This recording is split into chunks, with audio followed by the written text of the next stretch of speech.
Pour démarrer, j'ai choisi de travailler la couleur. Ici, je pense vous proposer une table uniquement dans des tons bleus et blancs. Donc j'ai bien sûr confectionné mon petit mood board que je suis allée réaliser sur internet en allant piocher, comme je vous expliquais, des visuels sur Pinterest, sur Earthit, dans la nature, en me baladant, en prenant des photos. Comme je vous l'expliquais, chaque chose peut être une source d'inspiration. Alors allons-y! Comme nous allons choisir uniquement la couleur bleue, j'ai choisi de l'associer à du blanc. Ça permettra de réellement la mettre en valeur et que l'on ne voit que ça sur la table. Du coup, je vous propose de partir sur une base toute blanche. Ça nous permettra d'ajouter beaucoup de motifs, beaucoup d'objets sans que ça paraisse trop lourd à l'œil. Afin de donner du caractère à notre table, je vous propose de présenter chaque assiette sur un petit set de table. Donc là, nous allons partir sur un bleu foncé. C'est typiquement le style de table que nous pourrons retrouver l'été. Afin que votre table reste vraiment graphique, il est important de bien disposer les sets de table les uns en face des autres. Le moindre décalage se verrait tout de suite à l'œil.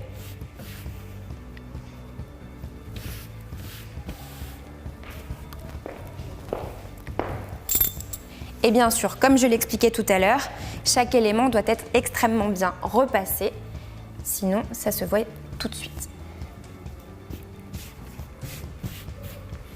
Voilà, là on peut dire que nous avons notre base pour cette superbe table.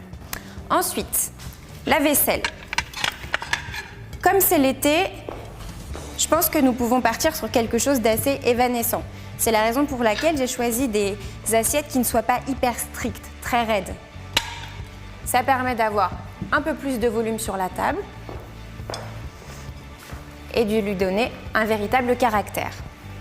Pour les verres, on reste sur du classique, du transparent, pour ne pas venir ajouter encore trop de couleurs qui viendraient écraser la table. Et ça va surtout nous permettre de jouer avec un joli centre de table. Pour ce centre de table, je choisis de partir sur des fleurs. Toujours pour rester dans cet esprit un peu vaporeux et évanescent, je vous propose de disposer des fleurs qui soient très hautes et de jouer surtout sur les hauteurs, à savoir des grandes comme celle-ci et des petites que nous allons venir ajouter un peu partout. Une fois de plus, restez dans la transparence pour laisser passer la lumière. On est sur une table d'été, donc il ne faut surtout pas que la lumière vienne écraser le tout, mais plutôt vienne égayer l'ensemble de la table. Donc vous les disposez au centre, un peu comme vous le souhaitez. Il faut que ça reste joli et surtout, il ne faut pas que ça vienne encombrer les places en fait, finalement, de chacun de vos invités.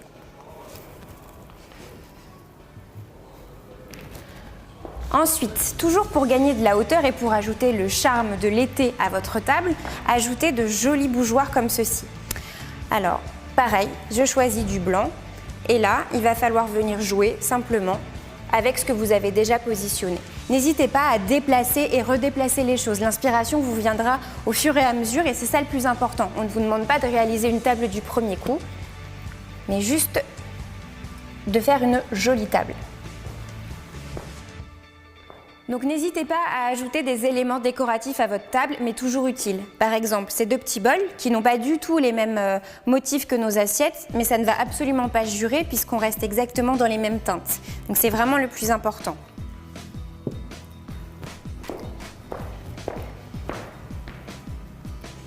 Par exemple, ici, nos petits coquetiers s'accorderont parfaitement avec le reste de la table, même s'ils n'ont pas du tout le même motif.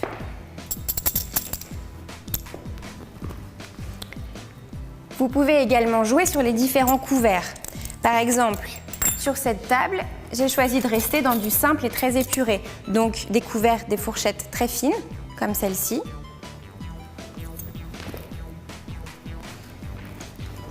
Donc toujours la pointe vers le bas.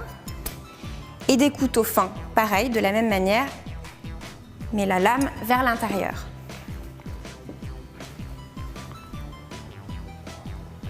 Comme je vous l'expliquais, comme on est sur une table uniquement bleue, vous pouvez jouer sur différentes matières de couverts. Ici, nous avons de la porcelaine avec nos coquetiers et nos petits bols.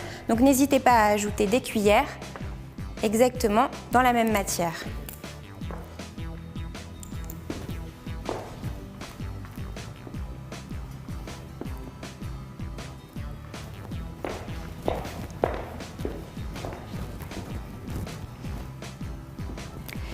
Toujours dans le même esprit, vous pouvez par exemple ajouter des planches blanches ou même des planches en bois, mais le mieux étant de rester uniquement dans des teintes blanches, comme celle-ci par exemple.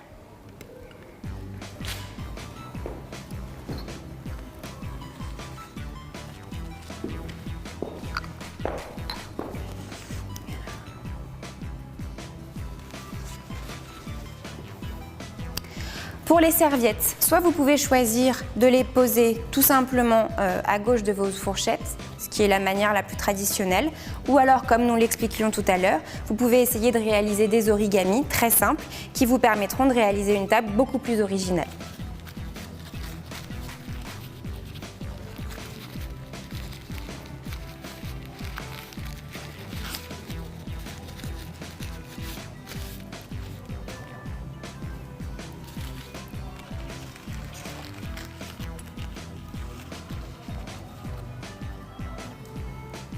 Alors pour cette table, j'ai utilisé un stylisme extrêmement simple. Vous devez sans doute vous demander où est-ce que j'ai pu trouver des assiettes de cette forme, des choses assez rigolotes comme ça. Eh bien c'est très simple. Sachez que par exemple ces assiettes viennent de chez Ikea. Les petites serviettes à fleurs assez originales, exactement la même chose. Ensuite, j'ai utilisé des couverts et des sets de table qui viennent de chez Monoprix. Et ce type de bougeoir, tout comme ces petits bols, on les trouve très facilement sur internet, sur bon nombre de sites de décoration tels que Bloomingville, House Doctor. Un site que j'aime beaucoup et qui correspond exactement à ce type de table s'appelle Love Creative People. Vous allez pouvoir retrouver plein de petites choses, de petits accessoires très mignons comme ces petites cuillères en porcelaine que vous pourrez acheter très facilement et surtout réutiliser sur plein de tables différentes. Et voilà, j'espère que ma table vous aura plu. Je vous propose tout de suite de découvrir un nouveau cas.